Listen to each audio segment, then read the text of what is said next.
In this video, I'm going to show you how to baste a quilt using spray adhesive. Not only will it save you a ton of time, it creates a smoother, flatter surface, and it will be easier for you to quilt through. Let's get to it. Before you start the basting process, what you're going to do is you're going to prep both your batting and your backing. And to do that, you're going to want to make sure that both the batting and the backing is at least 3 inches bigger than your quilt top on all 4 sides. I've done that. I'm ready to baste. The first thing I do is I lay my batting down, and then I will lay my backing directly on top, right side facing up. So I'm just going to make sure that it's even on both sides before I actually start the basting process.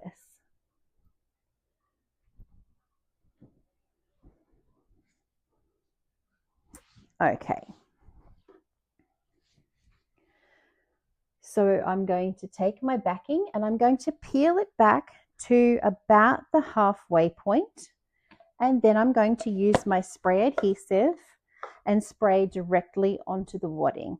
Now I'm not spraying up here at this level, I'm spraying really close to the back because we don't want all that excess going out into the atmosphere and you breathing it in. So just giving it a little spritz. You want a fair amount, but you don't want to drown your quilt in it. We'll pick our backing up and we'll lay that down gently and press it on, pressing from the middle towards the outer edges and smoothing out any lumps and bumps that we might have. So pressing and smoothing. You want to make sure also that you're not stretching the fabric too much when you're pressing. So just a firm press to make sure that it's adhering to the batting, sorry. And then we move that down and we repeat the process by pulling our backing back and giving our batting a little spritz with the adhesive.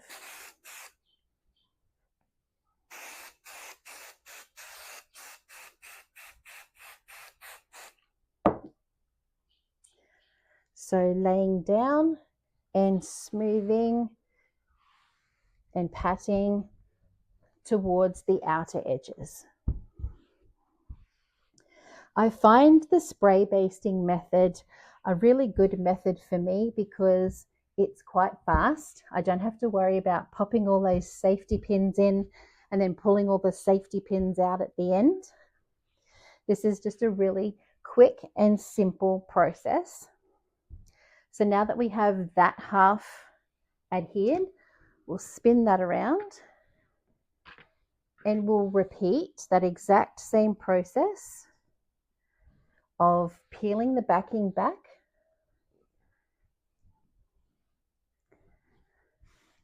and then spraying and smoothing.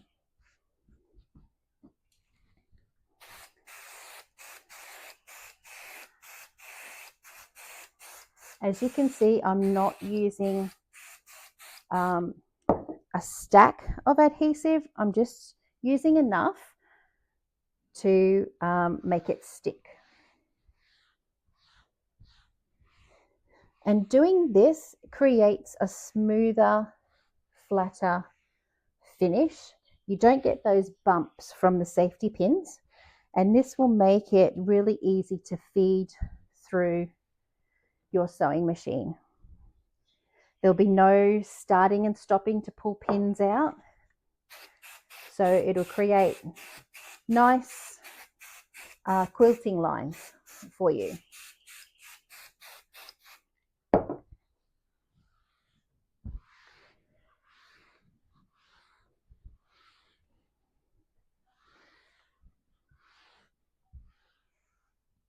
So that's the back done.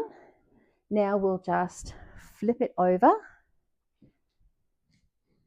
and we'll place our top down on top and make sure that it's centered in the middle. We don't want it too much to one side.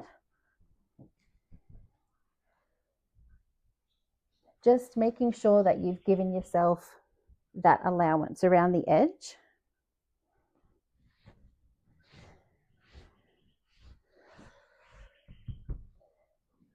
We're just going to repeat that spray press process exactly the same way as we did on the back. Just make sure you haven't got any stray threads caught between the layers. You don't want to quilt those into your quilt.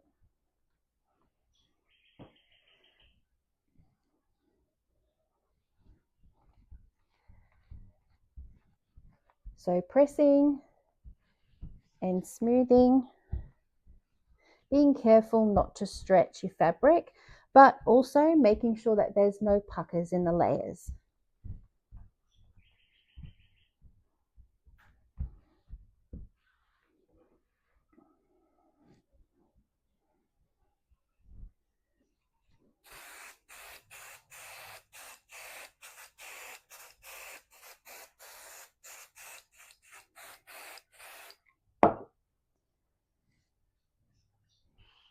This is probably the most exciting part of getting your quilt prepped and ready to quilt.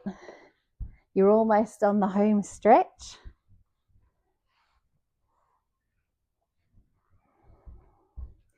It's nice to see it all coming together in the end.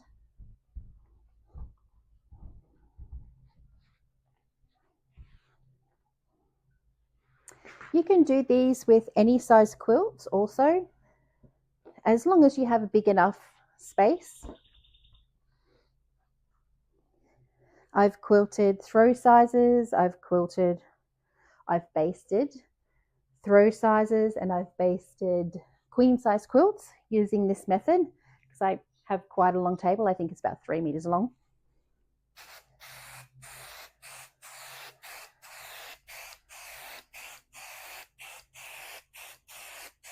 Now, because I've got my nozzle quite close to the project, I'm not getting any of that back in my face. It's all going onto the project.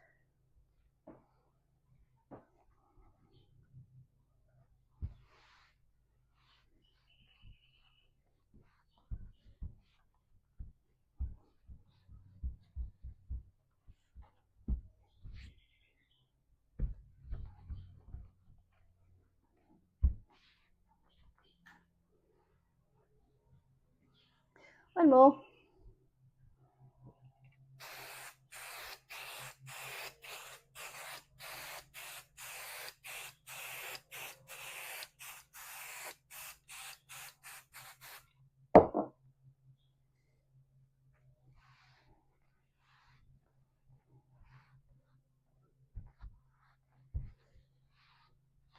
The spray adhesive that I'm using today is 505 spray, and you can get that at most quilt shops.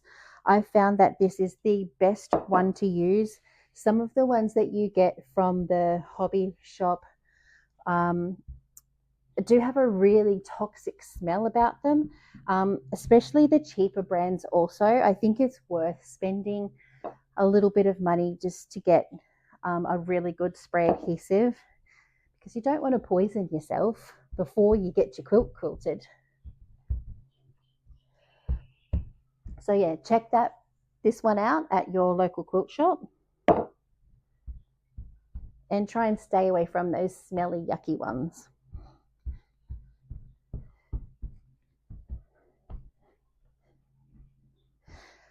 Something else that I should probably address is a lot of people worry that using spray adhesive is going to gum up your sewing machine needle when you're quilting. Using this particular brand absolutely doesn't. So it's safe for that as well. And there you have it. Quilt top's basted and it's pretty firm and in place. There's no puckers on the back. There's no puckers on the front. I'm pretty happy with that. Now my next job is to quilt it.